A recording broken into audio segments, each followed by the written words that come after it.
आणि सलग सुट्यांमुळे खंडेरायाच्या दर्शनासाठी भाविकांची जेजुरीमध्ये मोठी गर्दी होती। यात्रेनिमित्त जेजुरी गडाला आकर्षक विद्युत रोषणाई करण्यात आलेली आहे आणि ही जेजुरीची दृश्य आपण पाहतोय।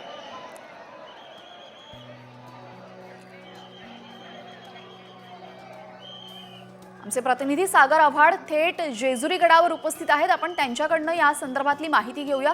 सागर, आज सोमवती अमावस्या आणि त्यानिमित्तानं भाविकांची मोठी गर्दी झालेली आपण बघतोय।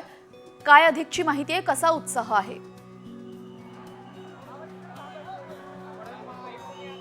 नक्की आपण जर पाहिलं तर आज सोमवती अमावस्या आहे आणि मोठी गर्दी जी आहे ती सध्या जेजुरीमध्ये झालेली आपल्याला पाहायला मिळते। गेल्या 2 ते 3 दिवसापासून मोठ्या प्रमाणावरती लोक जे आहेत ते जेजुरीच्या दर्शनासाठी येत असतात खंडोबा रायाच्या। आणि सोन्याची जेजुरी जर कशी असेल तर ती आता मी तुम्हाला या ठिकाणी दाखवू शकतो। पूर्ण भंडाऱ्याची उधळण जी आहे ती या ठिकाणी झालेली आपल्याला पाहायला मिळते। अजूनही लाखो भाविक जे आहेत त्या दिवसभर जेजुरीमध्ये असणार आहेत आणि आजच्या अमावस्येला अत्यंत महत्त्व आहे। काही वेळामध्ये खंडोबारायाची पालखी जी आहे ती मंदिराच्या बाहेर निघणार आहे आणि पूर्ण प्रदक्षिणा मारून ती करस्नानासाठी जाणार आहे आणि या ठिकाणी भंडाऱ्याची उधळण जी आहे ती केली जाणार आहे। काय विश्वास आपल्यावर, काय महत्त्व आहे आज सोमवारी येणाऱ्या अमावस्येला आपण सोमवती अमावस्या असे म्हणतो। यावेळेस असंख्य लोक दर्शनाला, खंडोबा देवाच्या दर्शनाला येत असतात। यावेळेस खरं सांगायचं म्हणजे ही वर्षातली शेवटची सोमवती आहे। पुढच्या वर्षी येणाऱ्या नवीन वर्षात 2025 मध्ये एकही सोमवती यावेळेस नाहीये। त्यामुळे या सोमवतीला प्रचंड गर्दी, बहुसंख्येने भाविक भक्त आलेले आहेत।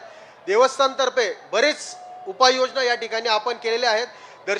भाविकांचं दर्शन म्हणजे 2025 मध्ये एकही अमावस्या नाहीये, सोमवती अमावस्या एकही नाहीये। त्यामुळे या सोमवतीला प्रचंड गर्दी झालेली आहे। शेवटची सोमवती म्हणली जाते या वर्षातली ही।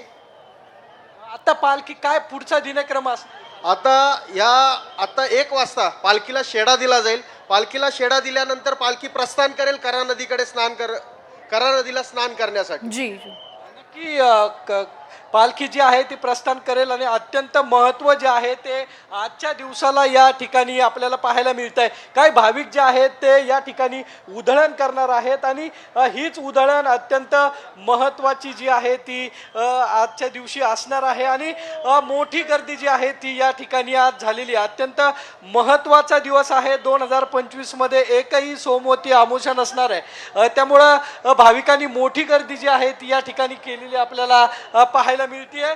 काही वेळामध्ये मोठ्या प्रमाणावर भंडाऱ्याची उधळण जी आहे ती या ठिकाणी होणार आहे आणि प्रत्येक वर्षी 2 किंवा 3 सोमवती अमावस्या ज्या आहेत त्या सोमवारी येत असतात आणि त्यावेळी खंडोबारायाची यात्रा जी आहे ती जेजुरीमध्ये होत असते।